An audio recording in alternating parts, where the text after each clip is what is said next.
Hello friends, welcome to our channel crypto with Vishal. आज की video में गाइस बात करेंगे बिटकॉइन के बारे में, बिटकॉइन के चार्ट के बारे में। कल टेलीग्राम पे मैंने एक मैसेज डाला था जो अभी आपके स्क्रीन के सामने दिखा रहा है कि बिटकॉइन का जो वीकली आरएसआई था वो ओवरबॉट दिखाई दे रहा था। कई यूजर का कमेंट आया क्या इसका मतलब है। बिटकॉइन के प्राइस में कल हमें पंप देखने को मिला और कई एक्सचेंजेस पे बिटकॉइन ने अपना नया ऑल टाइम हाई बनाया है 39,000 का। क्या उसके पीछे के रीजन है, लूना के बारे में बात करेंगे और भी कुछ पॉजिटिव न्यूज अपडेट है जिसका इंपैक्ट क्रिप्टो मार्केट पे हमें देखने को मिला है। सबके बारे में आज की वीडियो वन बाई वन बात करेंगे। वीडियो थोड़ा सा लंबा हो सकता है तो प्लीज पूरा देखिएगा चीजों को समझने के लिए। सबसे पहले चलते हैं क्रिप्टो एनालिसिस पे। तो अगर मार्केट कैप की बात करते हैं तो 0.8% अब दिखाई दे रही है। करंट मार्केट कैप है 1.46 ट्रिलियन की और कल थी ये 1.44 ट्रिलियन। वॉल्यूम के बारे में बात करेंगे तो 2.4% का वॉल्यूम बढ़ा है। इनफ्लो का कोई डेटा आज नहीं आया है। कल के दिन पे हमें जरूर इनफ्लो के यहाँ पे 3 बड़े डेटा देखने को मिले थे। फियर एंड ग्रीड इंडेक्स की बात करें तो हम लोग अभी भी ग्रीड में है 74 में। हीट मैप के बारे में बात करें तो बीटीसी 1.25% अप और इथीरियम 0.41% डाउन यहां पे दिखाई दे रहा है। बिटकॉइन के चार्ट के बारे में गाइस अगर हम लोग यहां पे बात करते हैं, मैं आरएसआई को अभी के लिए हटा देता हूं जब ये वीडियो बना रहा हूं। बिटकॉइन चल रहा है 38,767 डॉलर पे। कई एक्सचेंजेस पे मैंने बोला यहाँ पे, जो मैं अभी जहां का चार्ट देख रहा हूँ क्योंकि उसके ऊपर इसने 39,000 नहीं बनाया, पर कई एक्सचेंजेस पे 39,000 का एरिया बनाया है। डेली टाइम फ्रेम पे अगर हम लोग करें तो मैंने ये पहले भी आप लोगों को बोला था, ये एरिया था जो बिटकॉइन ने यहाँ पे तोड़ा है और इंपॉर्टेंट था कि इसके ऊपर यहाँ पे कैंडल बने। तो वो कैंडल जो थी फिलहाल हमारी यहाँ पे बन गई है डेली टाइम फ्रेम पे, तो एक पॉजिटिव चीज है। अभी थोड़ा सा इसको वेट करेंगे एक दो दिन किस तरीके से ये चलती है तो वहां से हमें पता चलेगा। दूसरी चीज, एक और ट्रेंड लाइन है यहाँ पे 4 आवर चार्ट में जो बीटीसी ने यहाँ पे ब्रेक करा है। काफी टाइम से इसको ब्रेक करने में बिटकॉइन को बहुत दिक्कत हो रही थी, पर फाइनली इसने ब्रेक करा है और अगर आप देखें तो इसके ऊपर ही 3 कैंडल यहाँ पे क्लोज हुई हैं जो ओवरऑल यहाँ पे बिटकॉइन के लिए पॉजिटिव है। आरएसआई एक इंपॉर्टेंट चीज है जो यहां बता रही है। हम लोग एक बार देखते हैं, इसको लेके आते हैं वीकली टाइम फ्रेम पे। देखिए आरएसआई 2 चीजें बताती है। ओवरबॉट का मतलब नॉर्मली ये होता है कि खरीदारी हो चुकी है, लेकिन अगर हम लोग इस चीज को थोड़ा डिटेल में समझें कि आज तक अगर आप देखें यहां पे 2014 से अब तक जब जब वीकली लेवल पे आरएसआई ओवरबॉट हुई है उसका बिटकॉइन के प्राइस पे क्या असर देखने को मिला है, वो बड़ा इंपॉर्टेंट है उस चीज को यहां पे समझना। तो हम लोग एक बार आते हैं, हम लोग बात करेंगे पुराने टाइम से, यानी कि हम बात करेंगे 2016 से अब तक। तो हम चलते एक बार और थोड़ा सा समझना जरूरी है ये। तो देखिए सबसे पहले अगर आप देखें यहाँ पे, ये तो मैं हल्का सा स्पाइक आया था इग्नोर कर रहा हूँ, ये वो लेवल था जब जिस जमाने में बिटकॉइन का प्राइस 650 की रेंज में यहां पे चला करता 3 डिजिट में। तो ये पहला टाइम था जब बिटकॉइन का वीकली आरएसआई जो था वो ओवरबॉट हुआ। तो आपने देखा कि बिटकॉइन का वीकली आरएसआई ओवरबॉट हुआ वीकली टाइम फ्रेम पे, इसके बाद एक डंप आया और इसके बाद अगर आप देखें तो वो जो 17 का बुलरन आया था वो हमें देखने को मिला था। इसके बाद अगर आप देखेंगे यहां पे सेम कहानी हुई, आरएसआई ने ओवरबॉट करा, एक हल्का सा डंप देखने को मिला और इसके बाद मार्केट ऊपर की तरफ गई। अगेन यहां पे भी वीकली आरएसआई ओवरबॉट हुआ, हमें एक रेड कैंडल देखने को मिली, स्पाइक भी आया इसमें, उसके बाद मार्केट ऊपर की तरफ गया। सेम कहानी यहां पे है, वीकली आरएसआई ओवरबॉट हुई, मार्केट में डंप एक थोड़ा देखने को मिला, ऊपर की तरफ गए। हर बार अगर आप देखेंगे यहां पे तो यही चीजें होती हुई दिखाई दी हैं। इवन हम लोग अगर ये जो हम लोगों ने 17 में एक हाई लिया था 20,000 का जिसके बाद बड़ा डंप आया था, वहां भी सेम कहानी, हम लोगों ने वीकली आरएसआई ने ओवरबॉट लिया, उसके बाद हम लोग नीचे आए और उसके बाद ही हमें एक बड़ा पंप यहां पे देखने को मिला। और इवन अगर हम लोग ये जो बुलरन हम लोगों ने 21 में देखा था यहां भी बात करें तो कुछ इसी तरीके से चीजें देखने को मिली। वीकली आरएसआई ओवरबॉट हुआ इस लेवल पे, एक रेड कैंडल बना, हम लोग नीचे की तरफ आए और उसके बाद बिटकॉइन ने अपना यहां पे ऑल टाइम हाई वाला जो मूव था वो यहां पे लिया है। और उसी लेवल पे आरएसआई अगर आप देखेंगे, अब मैं थोड़ा सा चार्ट करंट सिनेरियो का ले आता हूं, वही चीजें यहां पे हो रही हैं। आरएसआई यहां से ओवरबॉट की तरफ जा रहा है वीकली आर लेवल पे, थोड़ा सा मैं देख रहा हूं कि थोड़ा और एक बार ऊपर जाए, उसके बाद हमें यहां से करेक्शन और फिर ऑल टाइम हाई के लिए हम लोग यहाँ पे रेडी हो जाते हैं। क्यों? क्योंकि अगले साल बहुत सारी चीज़ें हमारे लिए होने वाली हैं। उसमें से स्पेसिफिकली चीज़ रहेगी यहाँ पे ETF, जो बहुत इंपॉर्टेंट रहेगा। और उसके बाद होने वाली है बिटकॉइन की हाविंग, और हाविंग की हिस्ट्री को हम लोगों ने पहले ही कई बार बात करा है। तो अगर पुराने रिकॉर्ड की माने तो यहाँ से थोड़ा पंप, एक करेक्शन, और उसके बाद हम लोग रेडी होंगे एक नए ऑल टाइम हाई की तरफ जाने के लिए। दूसरी अगर हम लोग बात करें टिया के बारे में, मैंने आप लोगों को पहले भी बताया था, मैं फॉलो कर रहा हूं इसको। तो ये फाइनली फिर से अपने एक रेजिस्टेंस जोन पे आ गई है। हम लोगों ने जब बात करी थी टिया के बारे में, अगर आप देखें तब से अब तक तकरीबन इस लेवल पे हमने बात करी थी, तब से अब तक ये स्पॉट पे अगर आप देखो तो 41% का प्रॉफिट ऑलरेडी ये यहाँ पे दे चुका है। मैं क्या कर रहा हूँ, मैं होल्ड कर रहा हूँ क्योंकि मैंने इसको लंबे टाइम के लिए यहाँ पे बुल रन के लिए लिया हुआ। लेकिन बहुत इंपॉर्टेंट रहेगा इस रेजिस्टेंस पे किस तरीके से ये प्ले आउट करता है। अगर यहाँ रेजिस्टेंस मिला तो फिर से एक नीचे की बाइंग रेंज पे टिया जो है यहाँ पे देखने को मिल सकता है। लूना के बारे में अगर बात करें तो लूना के प्राइस में, इवन अगर हम लोग टेरा लूना की बात करें, क्लासिक की बात करें, सबके प्राइस में हमें पंप देखने को मिला। उसके पीछे का रीजन है यहाँ पे बाइनेंस ने 4 बिलियन टेरा लूना क्लासिक को बर्न किया है। पॉजिटिव चीज है ये। लेकिन मैंने पहले भी बात करी थी, फिर से वही बात कर रहा हूं, मुझे बस एक चीज समझ में नहीं आ रही है कि ये अब क्यों हो रहा है। सीजेड के जाने के बाद ही ये बर्निंग क्यों स्टार्ट हुई है? क्या इसके पीछे का रीजन है? क्या वही रीजन थे जिसकी वजह से लूना यहाँ पे क्रैश हुआ? पहले भी मैंने आप लोगों को बोला है कि अगर लूना के टाइम पे जो इंडस्ट्री के लीडर थे उन्होंने डोकॉन का साथ दिया होता, हमें लूना का ये क्रैश देखने को नहीं मिलता। वो चीजें अब यहाँ पे देखने को मिल रही हैं। अब एक्सचेंजेस सपोर्ट कर रहे हैं, वो टाइम पे सपोर्ट करना था। और सबसे बड़ा क्वेश्चन, अब ये क्यों हो रहा है? सीजेड के जाने के बाद ये अपने आप में बड़ा क्वेश्चन यहाँ पे छोड़ के जा रहे हैं कि क्या वो खुद ही ये सारी चीज़ों को कर रहे थे जिस वजह से जो प्राइस है इसका पंप हमें देखने को नहीं मिल रहा था। अगली एक और चीज़ बहुत पॉपुलर है, ये वेल।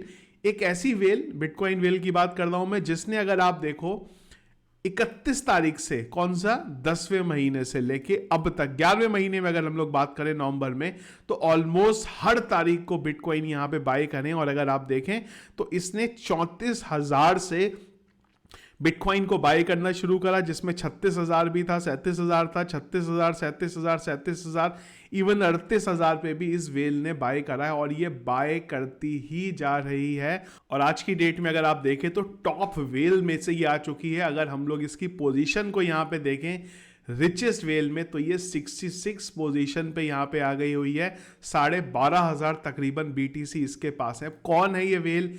अलग अलग जगह पे अलग अलग रूमर्स आ रहे हैं। कोई इसको एक्सचेंज के बारे में बात कर रहा है, कोई ब्लैक रॉक कह रहा है, ये कोई माइकल सेलर कह रहा है कि बस वो बिटकॉइन यहाँ पे बाय करे जा रहे हैं। कौन है ये वेल? इसके बारे में एज ऑफ नाउ जो कंक्रीट आंसर है वो यहाँ पे कोई भी हमें देखने को नहीं मिला है। अगली चीज बात करेंगे यहाँ पे माइक्रो स्ट्रेटेजी की, क्योंकि माइक्रो स्ट्रेटेजी ने अपनी लाइफ का तीसरी बड़ी बाइंग करी है यहाँ पे बिटकॉइन की, जो की थी 29 नवंबर को ये निकल के आया। 16,130 BTC इन्होंने बाय करे 36,785 के प्राइस पे।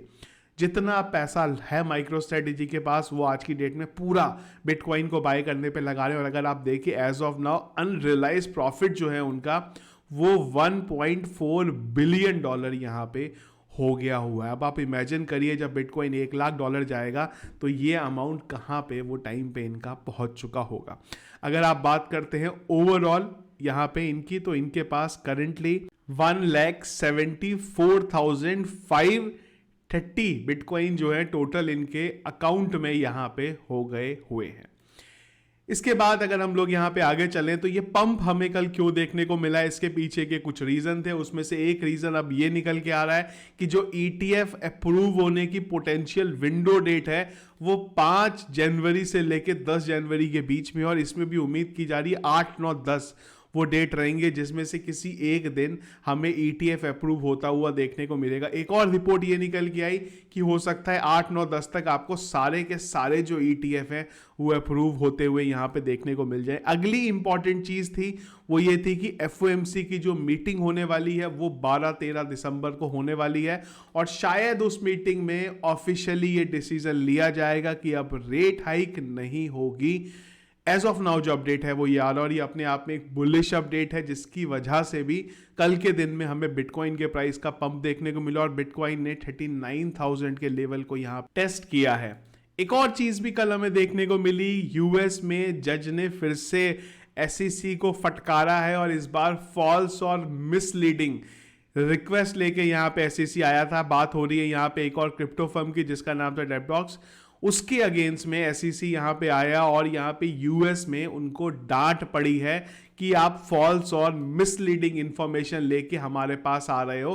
तो एसईसी की हालत थोड़ी इस वजह से भी खराब है कि बार बार अलग अलग जगह से इनके ऊपर अब क्रिप्टो को लेके, जहां पे पहले इनको सपोर्ट मिल रहा था, अब यहाँ पे गवर्नमेंट की तरफ से भी, और अगर हम लोग बात करें यहाँ पे यूएस जजेस की वजह से भी, जो कोर्ट है वहां पे इनको अगेंस्ट में डिसीजन जो है वहां पे मिलते हुए दिखाई दे रहे हैं। तो ये कुछ पॉजिटिव चीज थी जिसकी वजह से हमें कल बिटकॉइन के प्राइस में एक पंप देखने को मिला। एक और चीज आ रही है यहाँ पे कि एसईसी ने कंफर्म करा है कि ग्रे स्केल की मीटिंग हुई है यहाँ पे एसईसी के साथ, और उसमें बात हो रही है जीबीटीसी को बिटकॉइन ईटीएफ में कन्वर्ट करने के लिए। तो ये दूसरी मीटिंग हुई है यहाँ पे ग्रे स्केल की, और दूसरी तरफ ब्लैक रॉक की भी 3 मीटिंग अब तक हो चुकी हैं। तो ये अपने आप में सारी चीज़ें कहीं ना कहीं पॉजिटिव है, जिसका इम्पैक्ट बिटकॉइन के प्राइस में आपको देखने को मिल रहा है। इसके अलावा अगर एक और चीज़ की बात करें तो अभी तक हमें ये जो दोनों महीने थे, अक्टूबर और नवंबर, दोनों पॉजिटिव देखने को मिली हैं। इसके अलावा पास्ट हिस्ट्री ये रही है, आप अगर यहाँ पे बात करते हैं 2020 की, या फिर आप बात करते हैं यहाँ पे 2020 हो गया हमारा, 2017 की, या फिर आप बात करते हैं यहाँ पे, मैं एक बार हाईलाइट कर देता हूँ, या फिर आप अगर बात करते हैं यहाँ पे 2016 की, या फिर आप बात करो 2015 की, जब जब ये जो 2 महीने थे अक्टूबर नवंबर ये पॉजिटिव रहे हैं, तो दिसंबर ने भी अच्छा पॉजिटिव दिखाया है। हम लोग खाली एक बार हुआ है ऐसा 2013 में जब ऐसा नहीं हुआ था, इसके अलावा हर बार अक्टूबर नवंबर पॉजिटिव रहा है, तो दिसंबर भी पॉजिटिव रहा है। इस हिसाब से अगर देखें तो बिटकॉइन 40,000 को जल्दी टेस्ट कर सकता है, क्योंकि खाली 5-10% का भी पंप लेगा बिटकॉइन तो उस लेवल पे यहाँ पे पहुँच जाएगा, अगर पास्ट हिस्ट्री यहाँ पे रिपीट होती है। तो प्लान बी ने एक बहुत अच्छा और इंटरेस्टिंग ट्वीट लगा मुझे जो शेयर किया, पोल बेसिकली इन्होंने करा। इन्होंने ये बोला है कि 90% चांस है कि जो बिटकॉइन का ETF है वो जनवरी में अप्रूव होने वाला है, और अगर वो अप्रूव होगा तो बिटकॉइन के प्राइस $1,00,000 तक जाएगा। अब इन्होंने ये पूछा है, पर इंटरेस्टिंग ये है कि अगर सबको ये पता है तो बिटकॉइन का प्राइस आज की डेट में $90,000 होना चाहिए था, पर ऐसा क्यों नहीं है। इंटरेस्टिंग चीज लगी मुझे यहाँ पे जो इन्होंने पूछा। सब लोगों ने अपने अपने ओपिनियन दिए, पर आप लोगों का क्या ओपिनियन है इस बारे में। दोबारा मैं रिपीट करता हूं कि हमें पता है ETF अप्रूव होने वाला है, ज़्यादा टाइम बचा भी नहीं है, अब तो जनवरी में अप्रूव होने वाला है। अप्रूव होने के बाद बिटकॉइन भी $1,00,000 चला जाएगा। तो जब ये सब पता है तो अभी भी बिटकॉइन के प्राइस में उतना पंप देखने को क्यों नहीं मिला। जैसे प्लान बी ने बोला कि इस समय तो $90,000 पे बिटकॉइन चलना चाहिए था उस हिसाब से, पर वो क्यों देखने को नहीं मिला। आप लोगों को उसके पीछे क्या रीज़न लगता है, ज़रूर मुझे एक बार बताइएगा। अगली चीज यहां पे ग्रे स्केल की तरफ से, तो ग्रे स्केल ने जॉन हॉफमैन को यहां पे हायर करा है। इंडस्ट्री में बड़ा नाम है इनका, और ये उम्मीद की जा रही है, इस वजह से ही करा है कि जब बिटकॉइन का ETF अप्रूव होगा तो बड़े बड़े जो इंस्टीट्यूशन हैं उनको लेके आया जा सके बिटकॉइन में इन्वेस्ट कराने के लिए। उसकी वजह से उन्होंने इनको हायर करा है। बड़ा नाम है ये, यहाँ पे दूसरी कंपनी से ये लेके आए हैं। तो कुल मिला के कंपनीज ने अभी से प्लानिंग स्टार्ट कर दी है कि ETF जब अप्रूव होगा उसके बाद यहाँ पे हमें क्या करना है, तब हमें हायरिंग ना करनी पड़े। अभी से जो पोजीशन है वो सबको हायर करके और क्लोज करके रखो। बाइनेंस की तरफ से एक इंपॉर्टेंट चीज देखने को मिली, ये तो पुराना अपडेट हो गया, पर इस अपडेट के बाद कल क्या हुआ वो बात करते हैं। तो बाइनेंस ने 4 कॉइन है जिनको डीलिस्ट करने के बारे में बोला था। डेट थी यहाँ पे दिसंबर को, 7 दिसंबर को डीलिस्ट होगा। इंपॉर्टेंट चीज ये है कि इन सब में कल पंप देखने को मिला। पर्ल अगर आप देखो यहां पे तो आप देखिए पर्ल में क्रैश आया और उसके बाद ये जबरदस्त एक रैली आपको देखने को मिली यहां पे। इसके बाद अगर आप बात करते हैं BTS की, BTC नहीं, BTC तो कैसे डीलिस्ट होगा, BTS की सेम कहानी आप देखिए कल के दिन यहां देखने को मिली। डंप हुआ और कल एक शार्प, ये देखिए क्या पंप हमें देखने को मिला डंप के बाद। WTC का भी देखेंगे तो सेम ये कहानी यहां पे हुई है। WTC की भी अगर आप देखेंगे तो डंप हुआ और उसके बाद ये पंप देखने को मिला, यहाँ पे बड़ा पंप आपको देखने को मिला है। यहाँ पे मैं समझाना आपको ये चाह रहा था कि किस तरीके से मार्केट को मैन्युपुलेट किया जाता है। बाइनेंस पे अगर अपडेट आया है डिलिस्ट होने का तो उसके बाद किसी भी टोकन ने, कॉइन ने नीचे जाना है तय है। ये गया, मैन्युपुलेट किया गया, पंप किया गया, दोबारा उसी प्राइस में आ गया ये। तो इन सब चीज़ों से बच के रहा करिए कि जब आपको मार्केट में सडन मैन्युपुलेशन दिखता है। होता क्या है कि जब कई लोग ये सोच में आते हैं कि जब ये पंप हो रहा है ना, अब इसको बाय करते हैं, अब हमें फायदा होगा, तो ये मैन्युपुलेट करने के लिए, फंसाने के लिए आता है। पंप किया, पंप की गाड़ी में चढ़े आप, पंप होता जा रहा है, होता जा रहा है, होता जा रहा है, जब हुआ तो आप वहां पे घुसे और जैसे ही आप आए थोड़ी देर बाद वो डंप होना शुरू होता है, तो उसमें बहुत नुकसान होता है। तो इस तरीके का जो मैन्युपुलेशन देखने को मिलता है उससे बचे रहें। तो ये देखा सारी चीज़ें जो अभी तक चल रही हैं क्रिप्टो मार्केट के अंदर। इसके अलावा अगर कुछ और दिन भर इंपॉर्टेंट चीज़ रही तो वो डिस्कस करेंगे टेलीग्राम के चैनल पर, जिसके लिए टेलीग्राम को आप लोगों ने ज्वाइन नहीं किया है ज़रूर ज्वाइन करिएगा, लिंक वीडियो के डिस्क्रिप्शन में मिल जाएगा। प्लान बी वाला जो हम लोगों ने ट्वीट डिस्कस किया, इसके बारे में आप लोगों का क्या ओपिनियन है कमेंट बॉक्स में मुझे ज़रूर बताइएगा। तो इस वीडियो पसंद आया आपको, इसको लाइक और शेयर करिएगा। चैनल में अगर आप नए हैं, फर्स्ट टाइम वीडियो देख रहे हैं, ज़रूर हमारे चैनल को सब्सक्राइब कर लीजिएगा। Thank you friends.